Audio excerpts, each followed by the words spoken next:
deliberating on topics relating to these issues. I thank all the distinguished speakers and the participants who have traveled from a long distance and all of you present here to be a part of this conference. I now invite Dr. Rajat Kathuria, Director and Chief Executive ICRIER, to kindly give the welcome remarks. Dr. Kathuria. Thanks, Pratik. You've said all that I wish to say. Let me just warmly welcome everybody to this second conference, International Conference on Jobs and Development. Dr. Arvind Subramanian, Chief Economic Advisor, Department of Economic Affairs, Government of India. Mr. Partha Pratim Mitra, Principal Labour and Employment Advisor, Ministry of Labour and Employment, Government of India. And Dr. Ahluwalia, Chairperson, Board of Governors of ICRIER, eminent speakers who've come from far and wide, from various countries, including the South Asian region. Distinguished participants, scholars, and media, a very warm welcome to all of you to, as I said, the second International Conference on Jobs for Development, Creating Jobs for South Asia in partnership with the World Bank.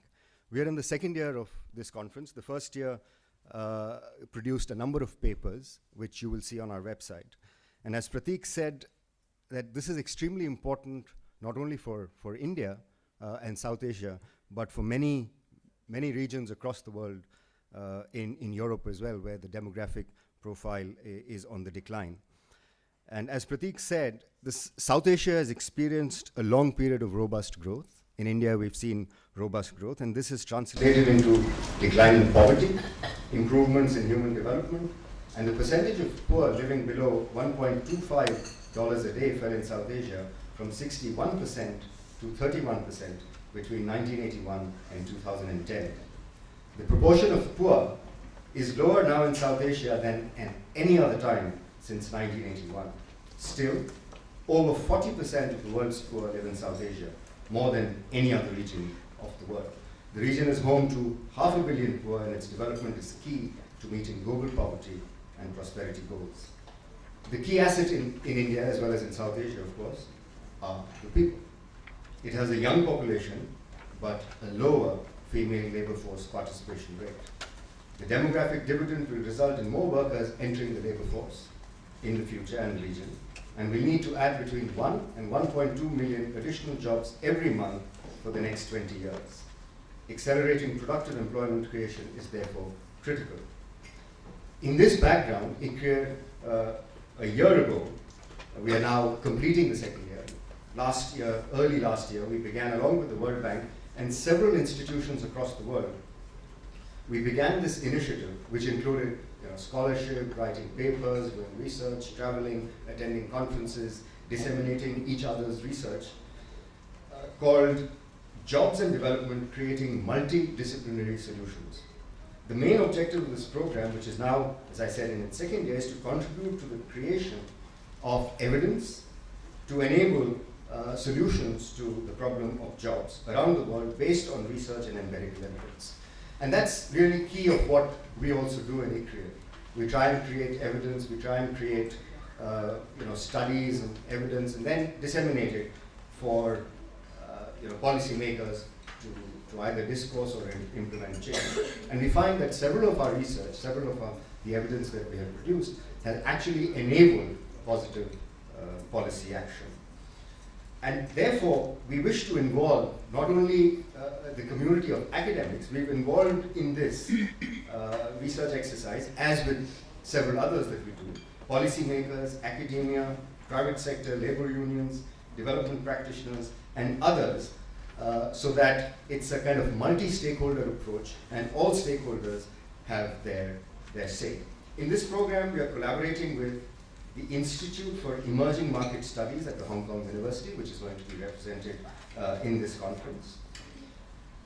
The Development Policy Research Unit at the University of Cape Town, and the Institute for Structural Research in Poland. We produced a number of papers, as I said, in the first year, and let me just tell you what are the areas that we worked on. We worked on, as you would expect, in South Asia and India in particular, the manufacturing sector for India and the role it has to play in creating jobs, the role of labor market regulations, in particular the Industrial Disputes Act and the Contract Labor Act, the impact of trade on job creation, and the importance of human capital formation to realize potential of India's and South Asia's workforces. This year, we have, as you will see the program, so I won't belabor the point, you will see in the program, we have 6 themes: demography and jobs, informality and jobs, technology and jobs, labor regulations, job creation in fragile situations, and of course, urbanization, which is staring at us in the face in India and in South Asia.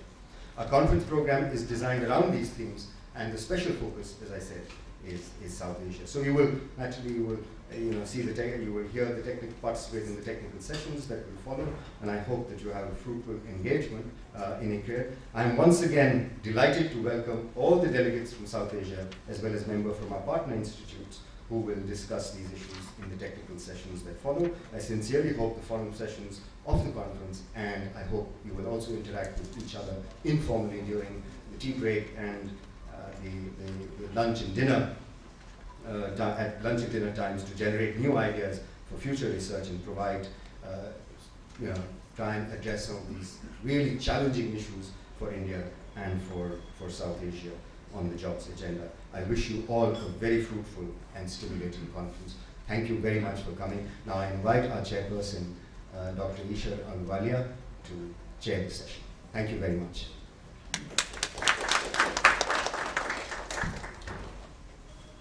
Thank you, Rajat.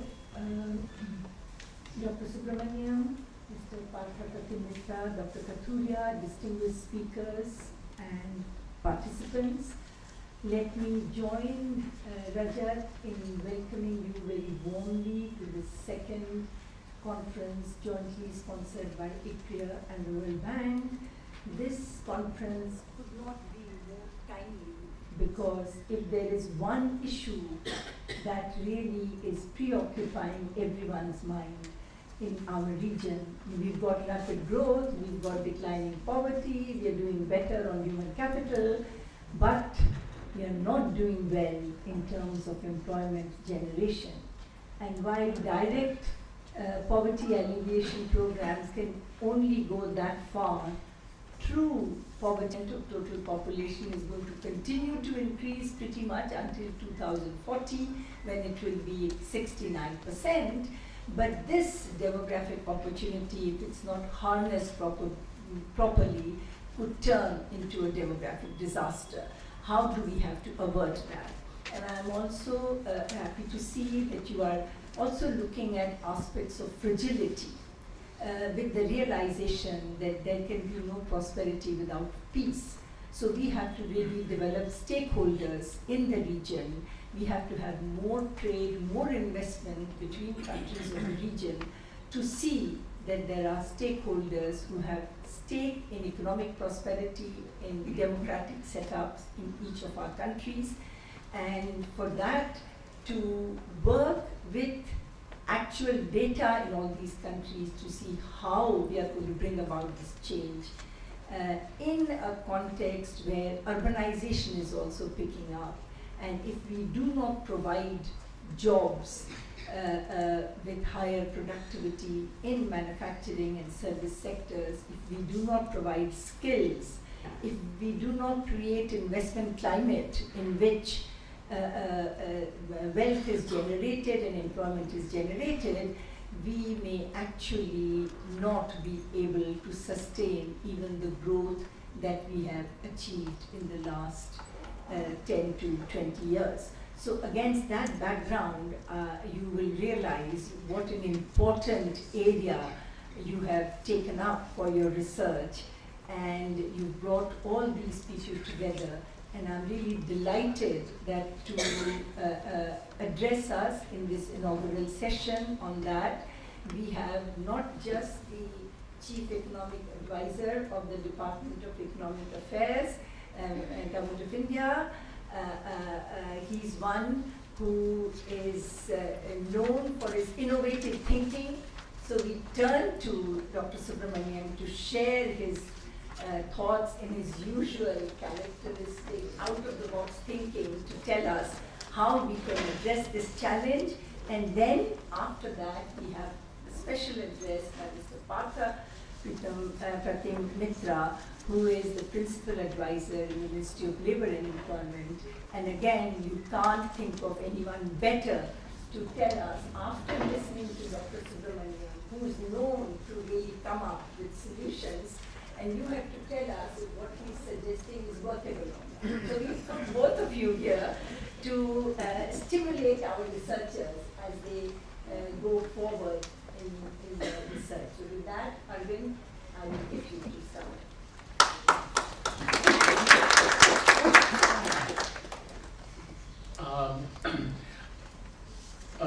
Isha, Rajat, Dr. Mitra, and participants, it's a real pleasure to be here.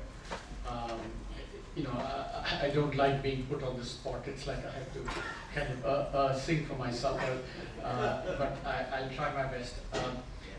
I think that I will add to what everyone has said, including Isha, about how timely the topic is, the topic of this conference is. See, I'm not an expert on labor markets, and I'm not an expert on countries in South Asia, but it's very timely for me for all the reasons that you said, Isha, but also for a more selfish reason, which is that in the coming economic survey, we actually plan to have a full chapter on labor markets employment in India. So this is, so all the inputs that we can get from, the deliberations today and all that you've done so far, and I do mean it, if you have things to, tell us, or if you have research, I mean, we'd gladly use it for the survey and highlight it in every way possible. So this is really very, very important. Let me begin by saying just a bit of a small pet peeve of mine. Often one gets asked the question, where will the jobs come from? And I hate that question. I really hate that question because it mixes, outcomes and instruments, and it smacks of this kind of industrial policy. There are jobs in sector A, sector B, sector C, and we should be targeting those. So I think that that's not the question I think one should ask. Now, having said that, let me say that the background, the broader context to these deliberations, I think I just raised 3 points. One is from an Indian and a South Asian point of view. I think there's the whole China and the turning of the Lewis curve that's happening in China. So the sense that for South Asia there is a huge potential employment opportunity because wages are rising in China, and therefore some or many of those manufacturing jobs should be headed somewhere to this region. I think that's one thought to keep in mind.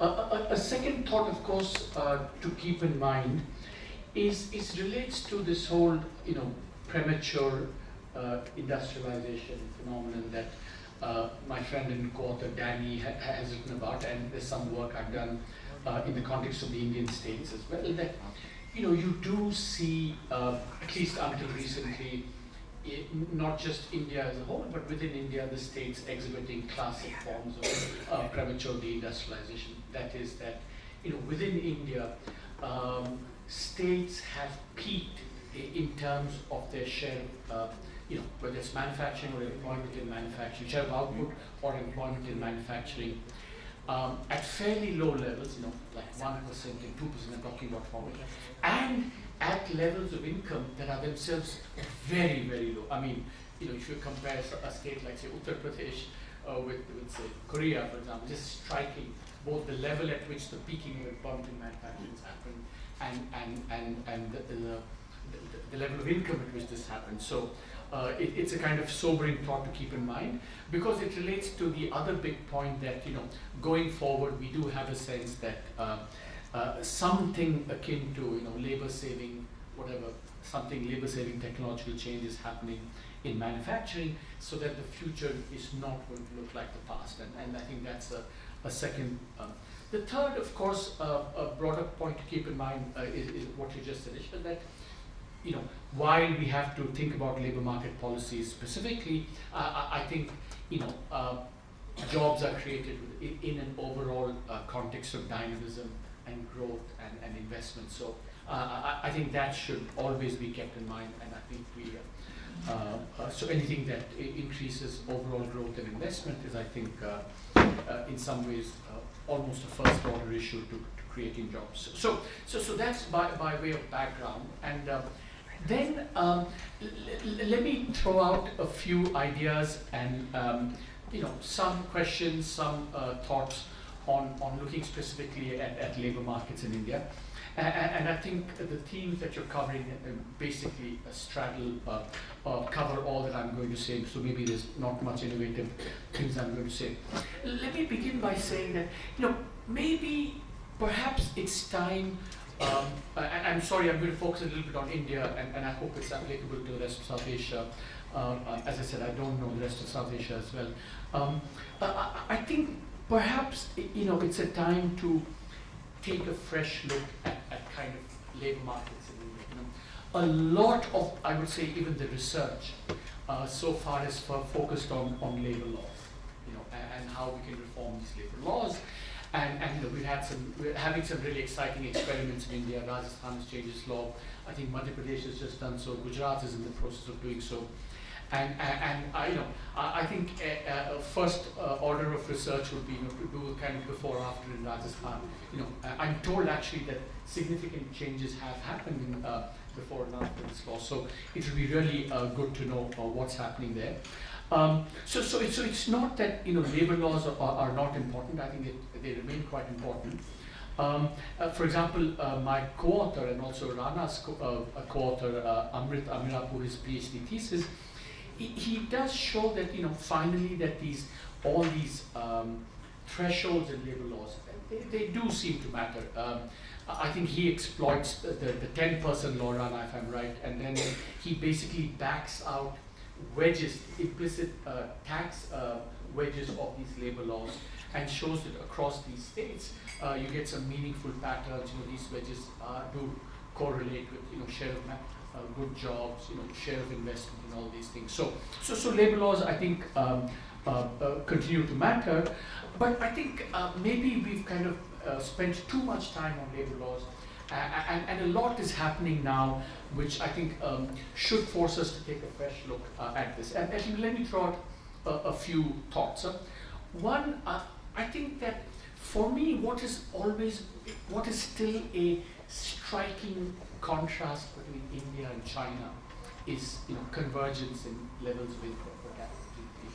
In China, we've had massive convergence across the provinces. In India, even today, I did this until 2012, but I don't think things will change very much, that we still see divergence big time across the states. Despite the fact that we've had rapid growth, I think we haven't had convergence in per capita GDP across the states. And if you think about it, one reason must be because capital moves within India, freely. The question is whether labor moves as freely in India, because if you had labor mobility in India to a much greater extent, maybe we'd have seen a little bit more convergence. And to me, the stylized, fact that on New Year's Eve in China, 300 million people board the train to go back to their hometowns is kind of tells you what the power of migration in China, the magnitude and the power of migration in China, and the thing is that here again I'm completely confused because I don't know how much migration is taking place. I think it's all over the place, the research. I just don't know what's going on, but it seems to me that it can't be that much because we don't see. We see divergence. We don't even see signs of convergence in per capita GDP, which mobility will cause. So I think the whole geography of jobs is something that I think we should take much more seriously.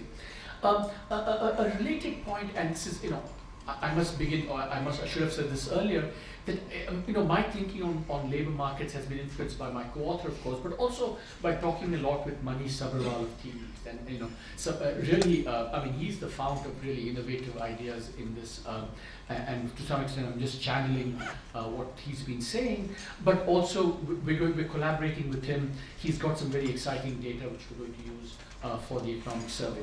So related to this geography of jobs, it's kind of part of the urbanization puzzle as well, is a point that Chang Tai-she has made for a long time, that, and this is something that Manish has been saying suggestively, that he thinks in fact that whatever migration that was happening, actually migration to the larger cities, job-related migration actually is decreasing, not increasing.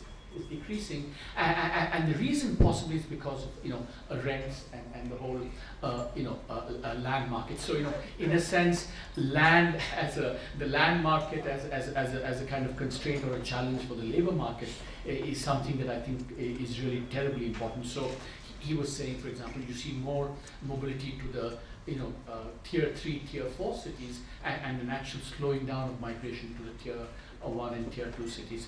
And if that's the case, that's a kind of disturbing trend, because we're going to lose out on a lot of the benefits of agglomeration and scale efficiencies that we could get if we could get a better geography of jobs. So I think the whole geography of jobs piece is, I think, a really important and interesting piece we need to focus on. The second point, I think, relates to formality and informality. To be a little bit provocative, I think that the problem in India may not be job creation. I think the unemployment rate, for whatever it's worth, of 4% or 4.6% is apparently actually a quite a reliable number. It's not a number that. So the problem is not jobs, but the productivity levels associated with these jobs and formalization or informalization of these jobs. So I think that the formality informality piece, I think, is really very, very important. And here I am actually very persuaded by what Manish says, that maybe in India we're looking at it the wrong way, that maybe people choose to remain informal. Foregoing many of the benefits of being in the formal sector because of these implicit wedges, tax wedges that happen to actually become informal. He has this very nice set of numbers where the implicit tax wedge for someone who's just joining the formal labor force is something like 45%. If you include all the force benefits, etc., which of course he says you never get it, you never get back the EPFO, etc., and the tax wedge actually for higher income earners is actually much lower. So should we be actually thinking more about these EPFO tax wedges, etc.? And here maybe the one small innovative thought I have is that whereas the whole nudge phenomenon in the US, one of the best examples of this is you create a default where people automatically enroll into pension and other benefits, and only if the default is you opt into these, and then if you choose to, you don't want to, then you opt out. That of course helps savings, pension, all these things. To me, the perverse thought occurs to me that maybe in fact, because we can't actually maybe frontally attack these wedges because of the political economy, maybe the way to do it is to say that the default is that labor opts out of all these benefit schemes, wedges, etc., which they don't get in any case. And so the default should be you opt out, and only if you, so that's a kind of choice-based, libertarian choice-based approach, that you opt out, and only if you want to do you opt into all these, EPFO, whatever, medical insurance type schemes, which, so maybe that's a kind of an idea worth considering, that, using nudge behavior, but doing it in exactly the opposite direction from what you think, because of these implicit tax wedges in the labor market, especially for entrance to the formal sector labor market in India. So I think that's a thought that certainly we want to pursue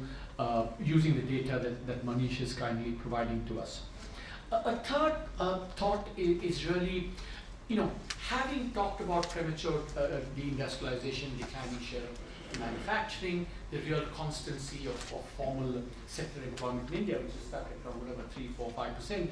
I think that there's a recent paper by Chang Tai-Sheh which actually says there's actually some very interesting things happening in the labor market in India. There is a kind of incipient dynamism that's coming in over the last 15, 20 years. And he thinks it could be, the phenomenon is, of course, the casualization of labor markets. And I do recall that someone from ICRIER wrote a piece in Business Standard contesting the findings of that, so I'd be curious to know what your reactions are. I was trying to find today, this morning, what exactly was said, but I couldn't find it. But I think I found the comments quite interesting too. But there is a kind of dynamism happening, which takes the form of, the right tail of the firm size distribution is increasing to some extent.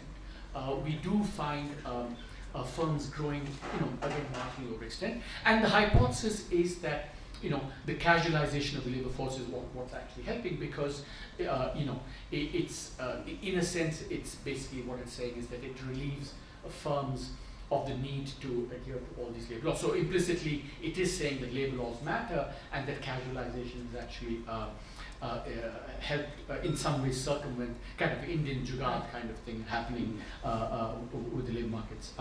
So I think that that's something that's very interesting, which I think if you could get much more research going, that would be great. To me, I think kind of what is even more interesting in this research for me is, it's something like that Danny and I have written about to some extent, especially Danny, that, the rise of firms like Adecco and Team Lease is actually a really interesting institutional development in India in relation to labor markets. Because again, this is kind of, if casualization is kind of jugaad, this is meta jugaad. I think this is, where you're getting these new institutional forms. Because the interesting thing is that it is not that these companies they have to adhere to labor laws. So in a sense, what's happening is that you're getting a kind of comparative advantage where some firms, these kind of, sorry. So the rise of these firms is a kind of comparative advantage because they take on the burden of complying with labor laws. That leads to, so they're taking this on, they have some comparative advantage doing this, whatever it is, I don't know, that'd be really interesting to consider. And so they're able to pass on the benefits of this to organized manufacturing by providing this casual labor, which is what they do. And so you're getting all these big gains, big, at least substantial gains from casualization. So I think something really, really interesting is happening. So the question is whether this is something that we're likely to see going forward, whether it's a good thing or a bad thing. Does it mean that therefore the emphasis on labor laws is misplaced or not? I think these are sets of questions that I think I'd love to get much more research on. Last point, I think that again this is a new kind of development in the labor market. That is that there's not just apparently a skill premium, which we always know there is there, but there's also something called an emerging or a nascent school premium. So, for example, a night watchman, a Bihari night watchman who comes to, say, Bombay to work, but for the same job, if that person has a 10th class degree as opposed to a 5th class degree, he gets a premium. It reminds me of there's a great line in Arvind Adiga's White Tiger, where he says, "Why wasn't I taught how to speak English? Why wasn't I taught not to have body odor? These kinds of things." And it's really very, very powerful what he says. But actually, you're seeing manifestations of that. So if there is a kind of emerging school premium as opposed to a skill premium, then of course, when you're talking about the supply side of this, I think we should, this kind of says that, at least, schooling, but especially secondary schooling, is something that we should pay much more attention to.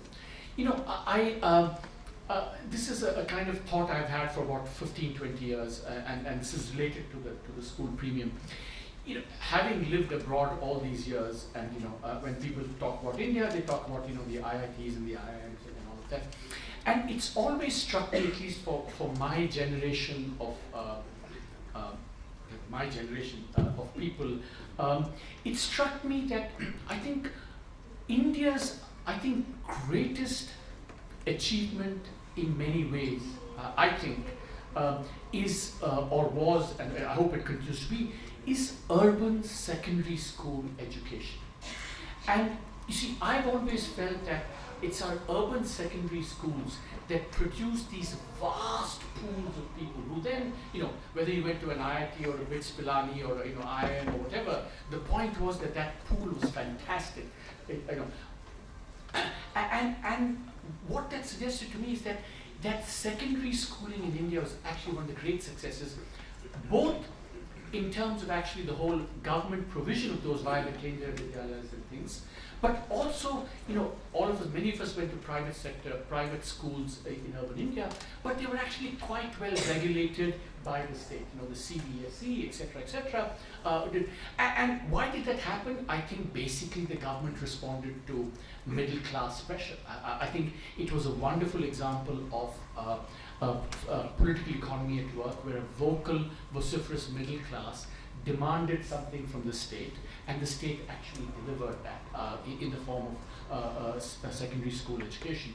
Now, of course, in higher education now, you know, the dynamic is different, because the possibility of exit has actually is kind of aggravating, you know, trends in higher education. But I think in secondary education, I think we need to, you know, maybe refocus our energy. We've had some great successes, but also if going forward there's going to be a school premium, I think perhaps we should also think about that aspect of labor supply, which I think could be quite important for labor market outcomes going forward. So I've spoken too much. I have not offered enough innovative thoughts for Ishar, I'm sure. But on any or all of these things or other things, you know, if ICRIER and others have, you know, done research, going to do research, we're really in the market listening. We're in listening mode, and would love to, you know, feature and discuss these things more leading up to the economic survey on this. So thank you very much for giving me the opportunity to speak, and I look forward to your comments.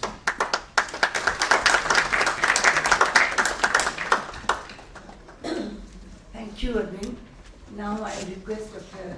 Pratim Mitra to speak, and then after that, I really would like to open it for a discussion, even if for 10 minutes. All right, please.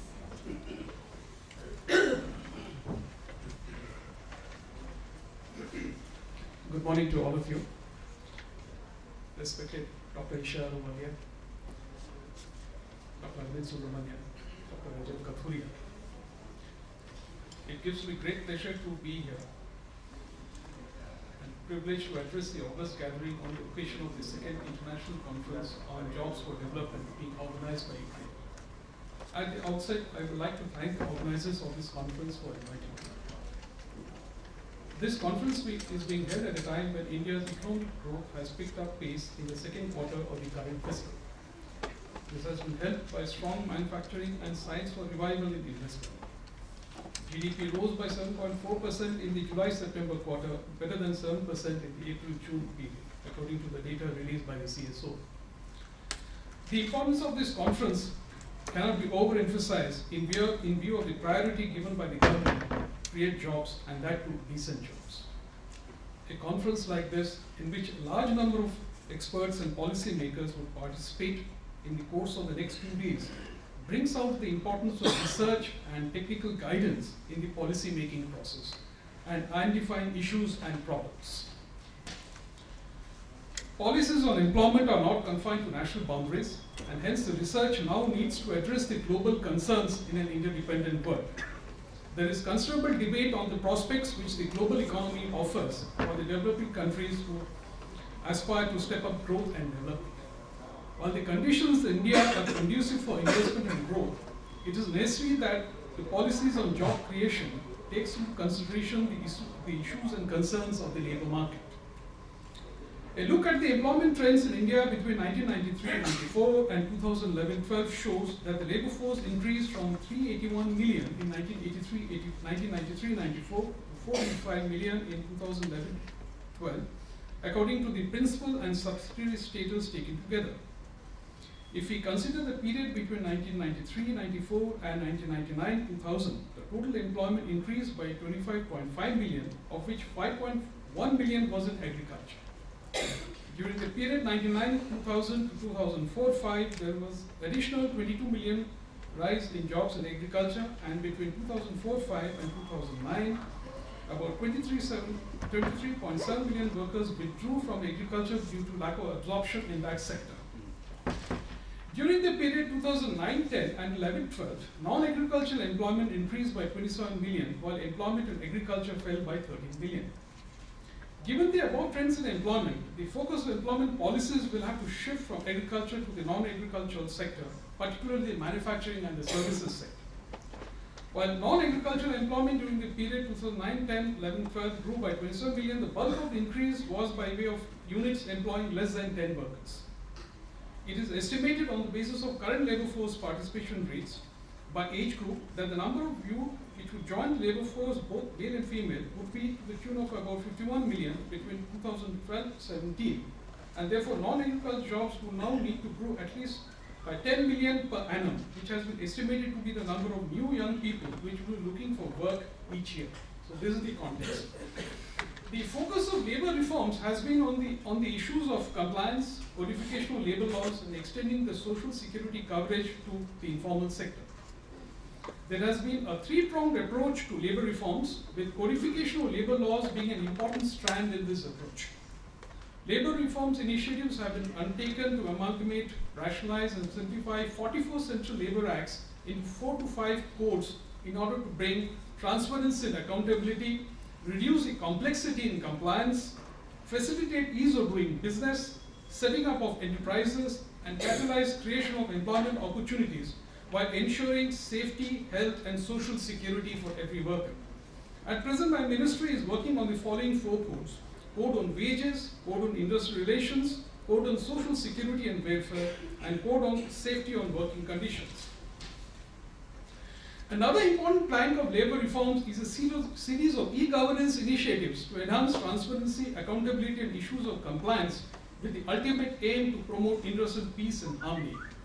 In this direction, an important initiative has been the development of the Shram Suvidha portal, which was launched on October 16, 2014 by the Honourable Prime Minister. Under this portal, each establishment would be allotted a unique labour identification number, LIN, LIN, online.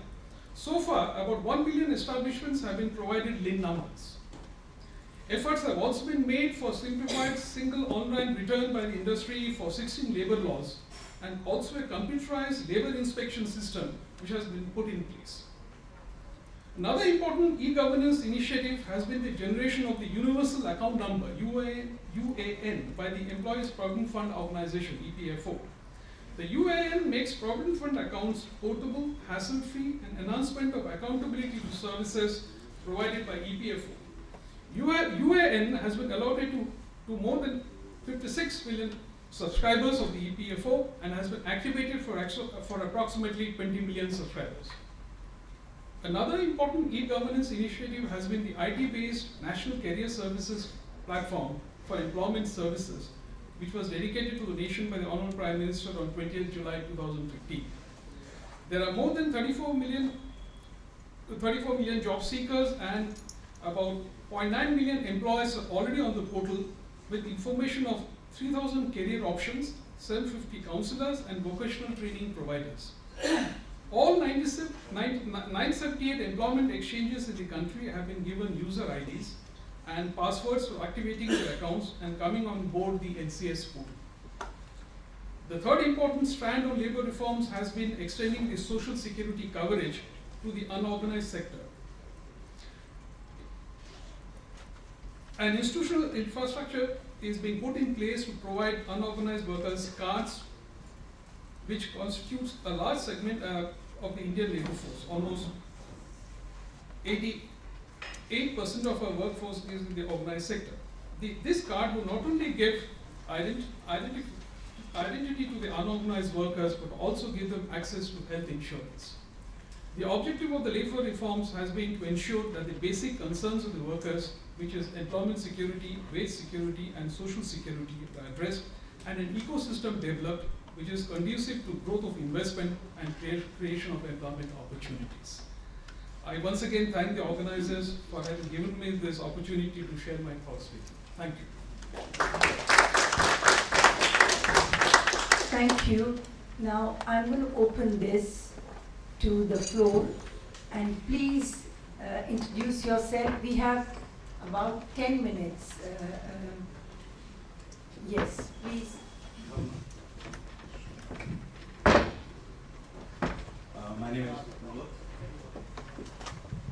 My name is Bohidar. Natranjan Bohidar, and I run a very modest initiative that I call Democracy Within a Continuum. And I noticed that Ms. Ahluwalia's middle name is Judge, and she judged you very well, Mr. Subramanian, because some of your ideas are path-breaking. I believe that there is something called the job geography, but I would like to ask my question about job history, which is basically the fact that we've always had in India the formal sector, the informal sector, and where I'd like to add actually the non-formal sector, which is actually leading up to the casualization of labor that you're talking about, that people move in and out from the formal and informal sector. So my question is, do you see or have you had any evidence either from ICRIER or from the World Bank about the fact that there could be huge employment opportunities in the cow as an economic unit in urban agglomerations? And if you have any ideas about that, and whether it's an urban idea, whether it's actually a manufacturing idea, or is it organic manufacturing in one of these sectors? Thank you. Rishi. Very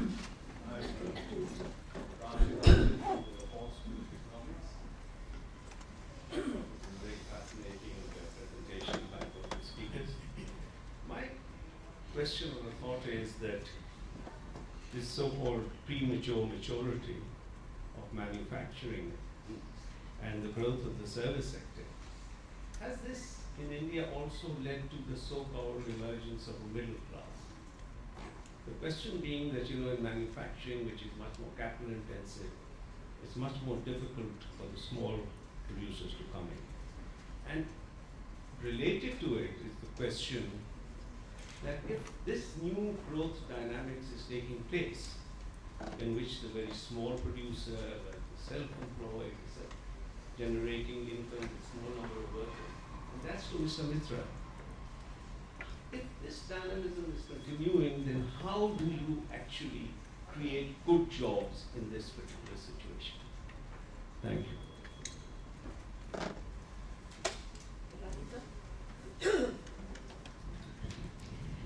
Good morning. I'm Radhika Kapoor from ICRIER. Thank you, Dr. Subramanian, for a truly fascinating presentation.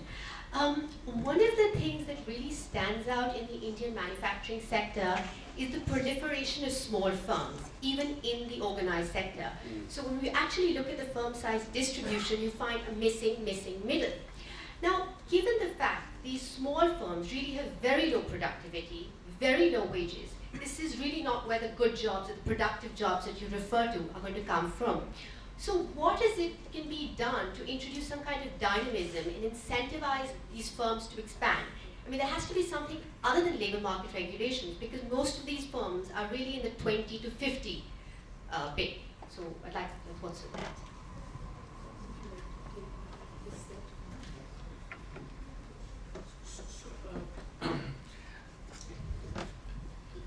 Just a few reactions. Yeah. On the point about premature deindustrialization, services, middle class, etc., etc.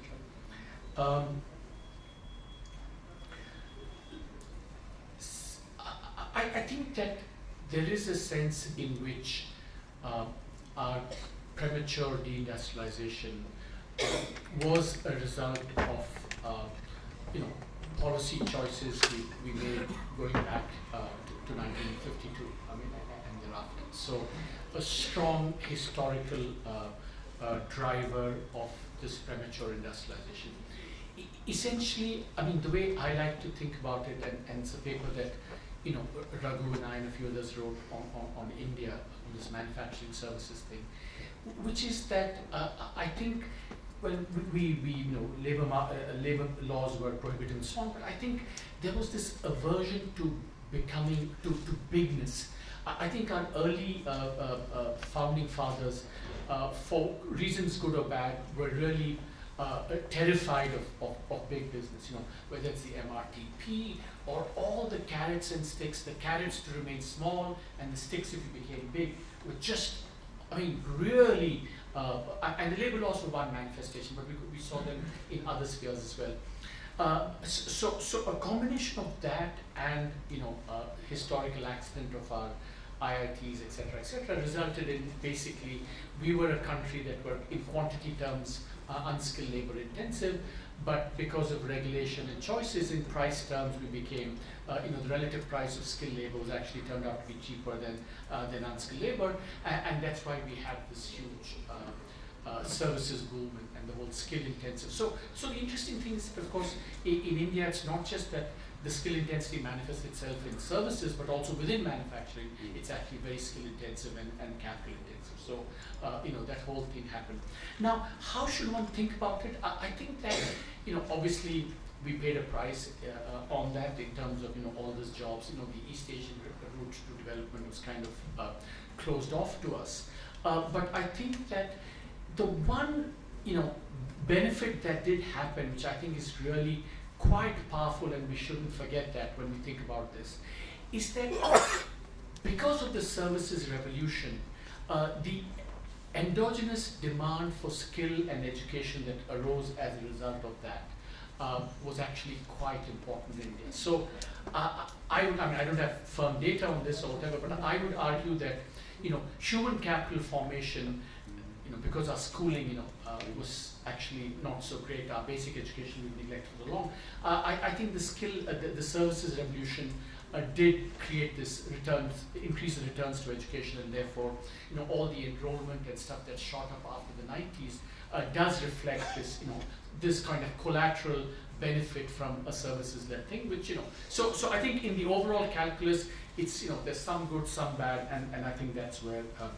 I think that, you know, related point, of course, is that the, you know, like country, I mean, almost everywhere in the world, there's this romanticization of the small and enterprise. I think this is, you know, it was true of Jeffersonian agriculture, it's true, you know, of small and medium enterprises, it's true here.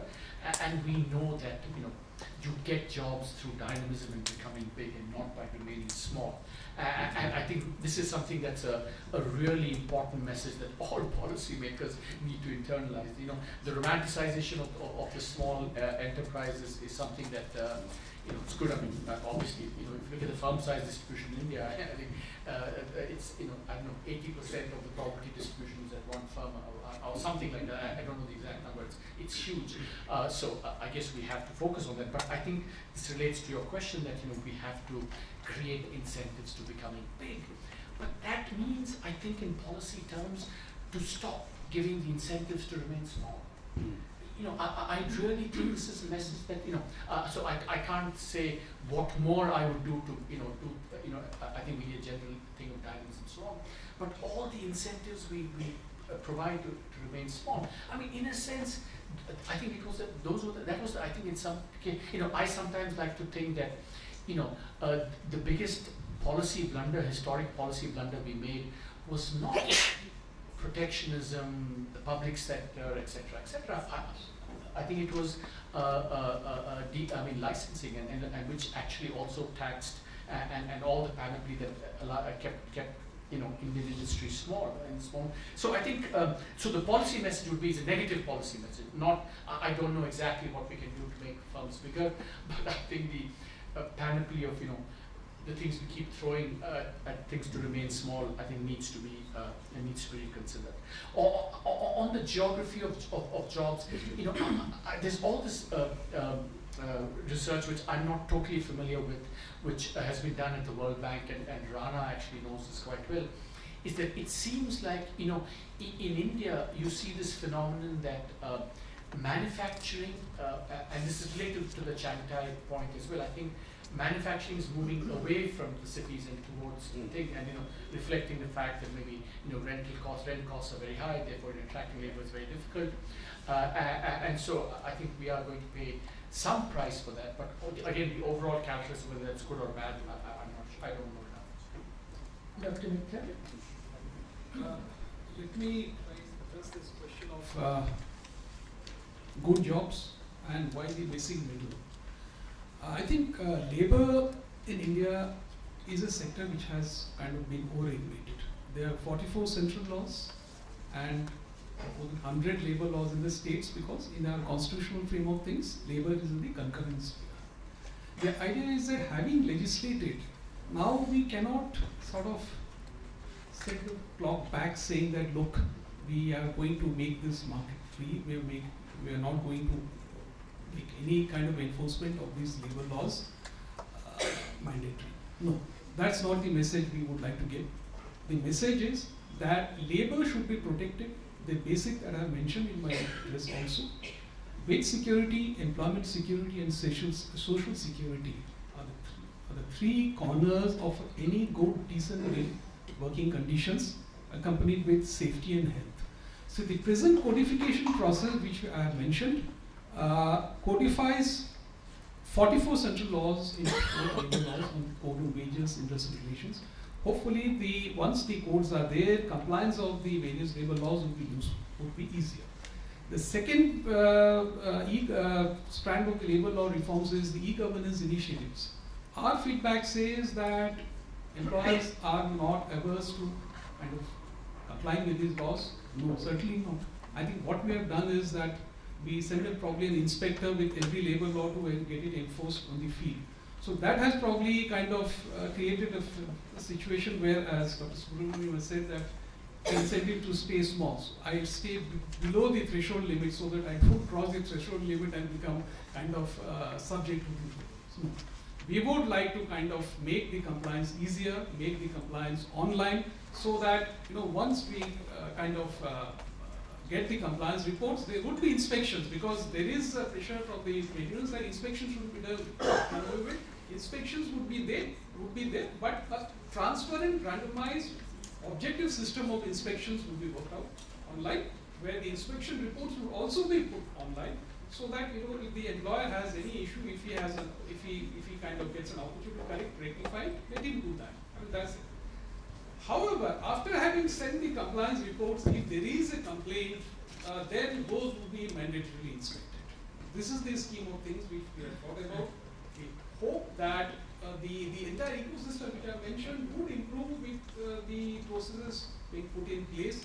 So that would, I feel, would generate investment and create job opportunities. This is what thinking behind the labor reforms process is. Thank you. Thank you. Rana? Yeah.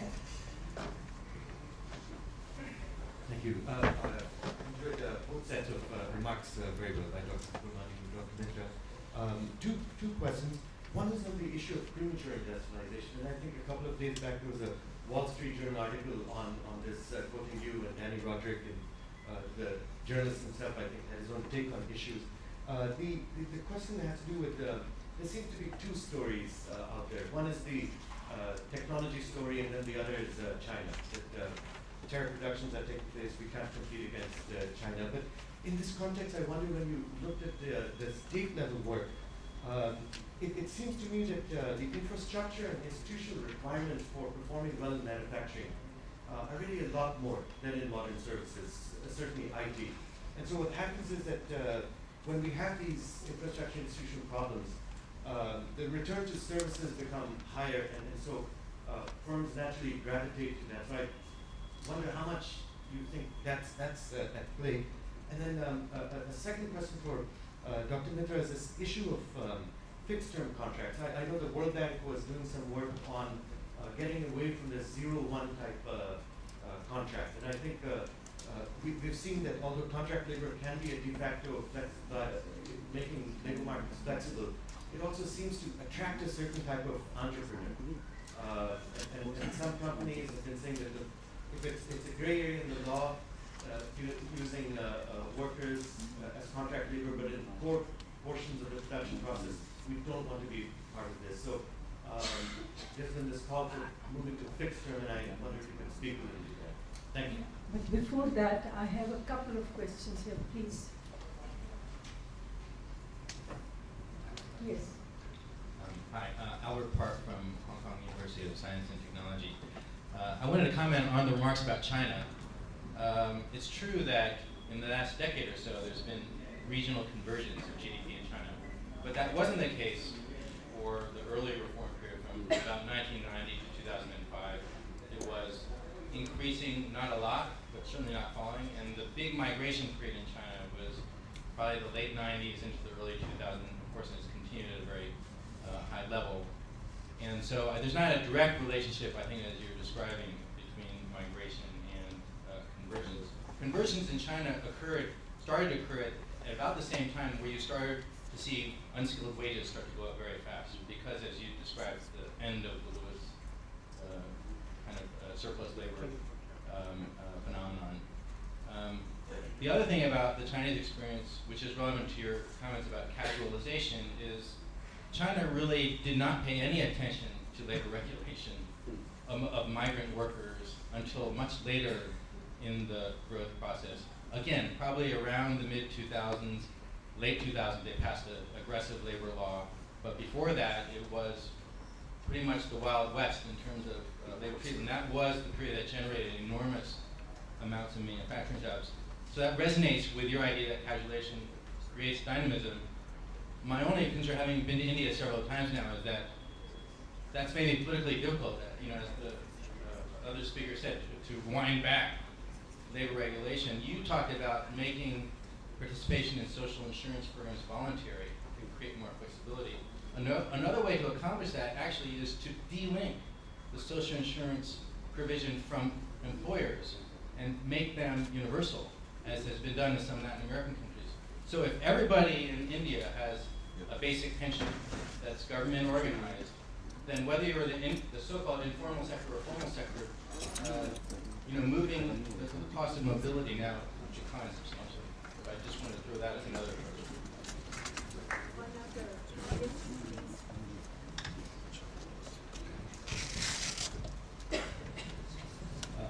Good morning. I am Subrat Prosti from Department Telecommunication.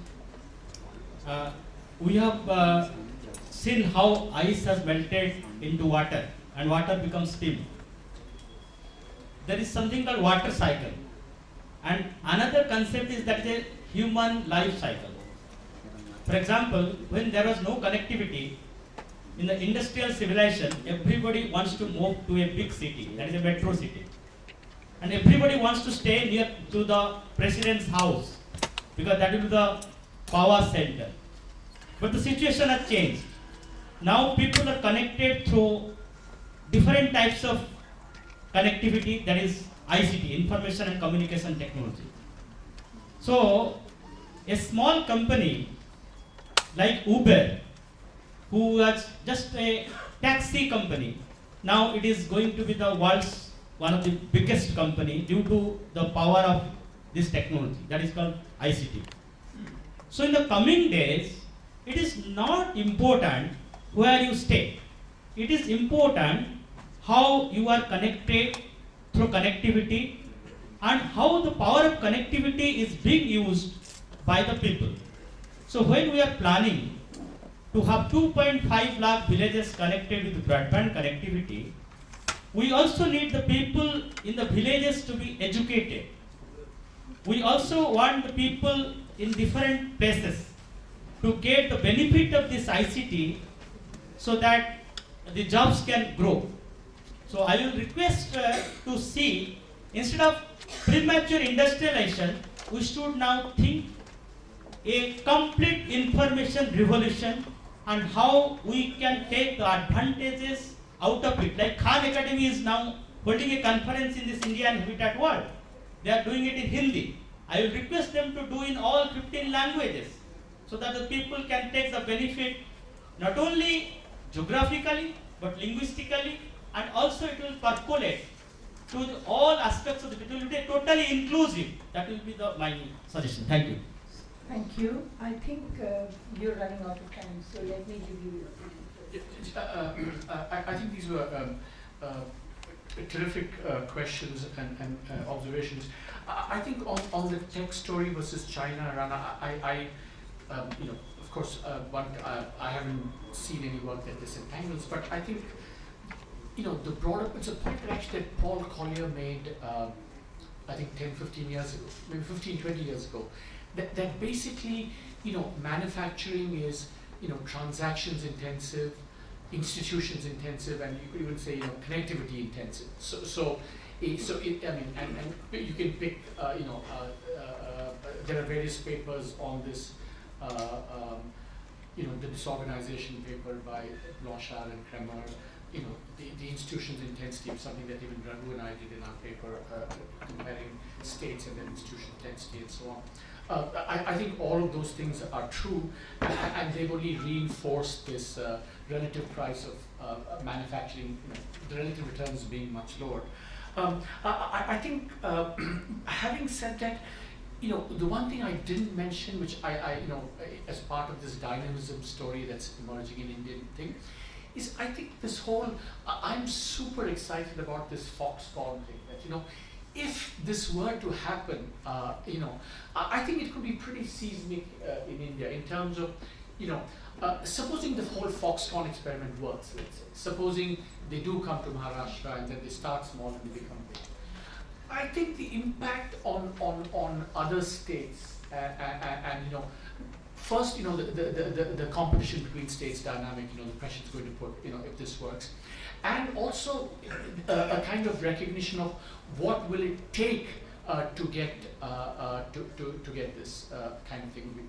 You know, and of course, the one thing that you didn't mention, which I think is also very important, is power. You know, power is, you know, we tax manufacturing via our power situation. So I think that the whole manufacturing story is very complicated and you know, has to do with a lot of these things, connectivity and so on. But let's see how the Foxconn thing, you know, is going to, maybe it's going to change the landscape, the labor market landscape, and I'm very excited about that. Now on China, you're absolutely right that one should not, you know, draw too direct or a causal link between migration and convergence. You're absolutely right. But I don't think it can harm in the long run. I think migration has to be a part of the mix. You know, if you want to create an Indian common market, I think that, you know, to create labor mobility, I think is a highly desirable thing.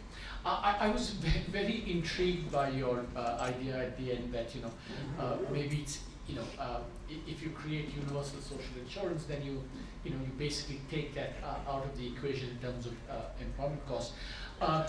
Now, is it easier to do universal insurance, or is it easier to, you know, start with a choice? I think is a question I would have.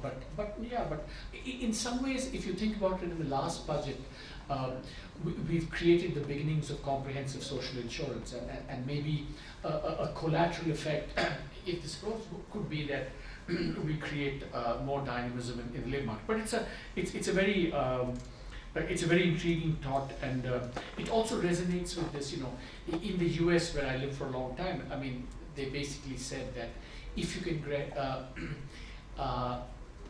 you know, the contrast between the United States and Europe always was that Europe, which had this, you know, universal kind of social insurance, the welfare state, it made Europe more open to trade liberalization, whereas the US was always more kind of ambivalent about trade, or at least compared to Europe, because they didn't have this social safety net. So the introduction of, you know, Obamacare in the US, they said, would actually help the politics of trade integration. So there's a parallel with what you said. You create universal social insurance, you create dynamism, you both create dynamism and you create the political space for them, you know, doing much more interesting. So it's a very interesting and intriguing thought.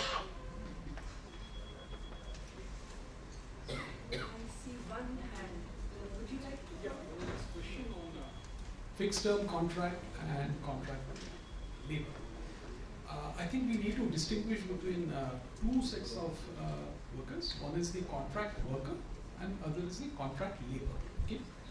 Now, two acts involved in this. One is the Contract Labor Act of 1970, which is quite well known, and there have been very interesting litigations on this, very important case laws on this.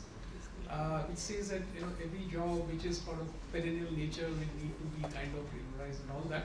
And then there is this question of equal pay for equal work, same and similar nature of work.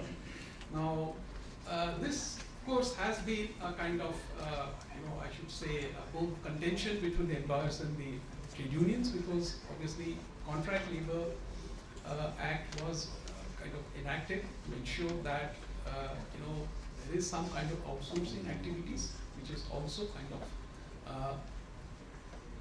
it's economical for the principal employer to engage the workers. The thing is that the Contract Labor Act doesn't say that you should deprive the workers of the basic, they have to be given social security, they have to be given minimum wages, they have to be provided all kinds of safety benefits. Safety health conditions at work will have to be ensured.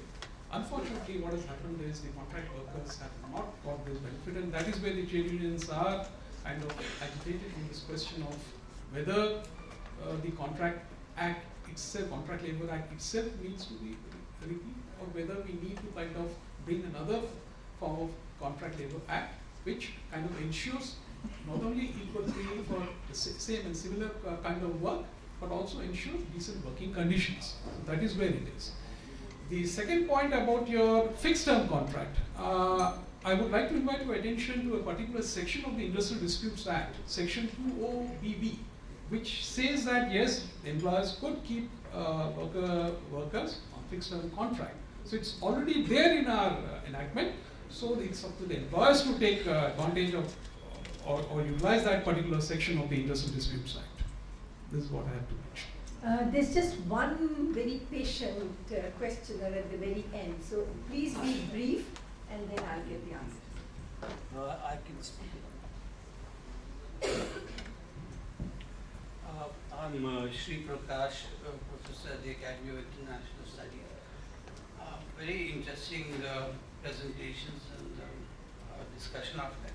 But I would like to draw the attention of the panel to the fact that, well, if we take the automobile sector and the two-wheeler sector, that there are sectors in the Indian economy which have grown on the basis of skilled and semi-skilled labor, with the help of FDI and the government both.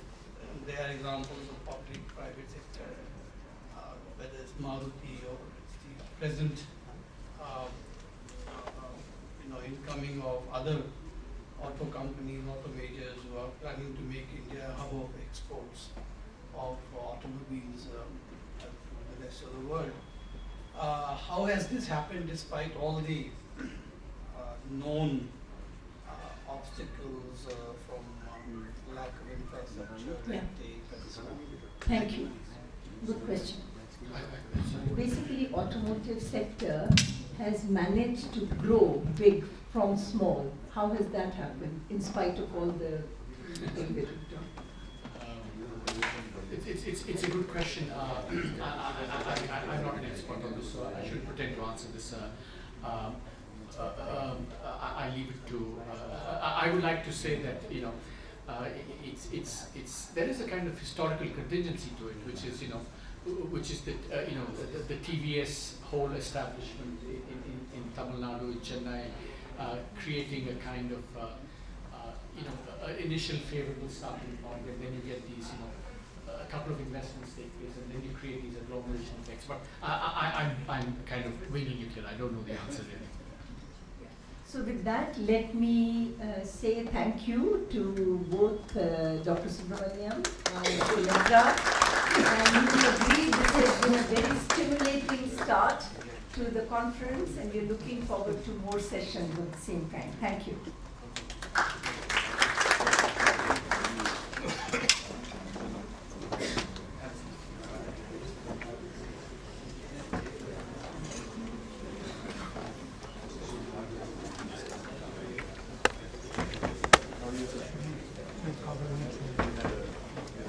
domestic investment in copper.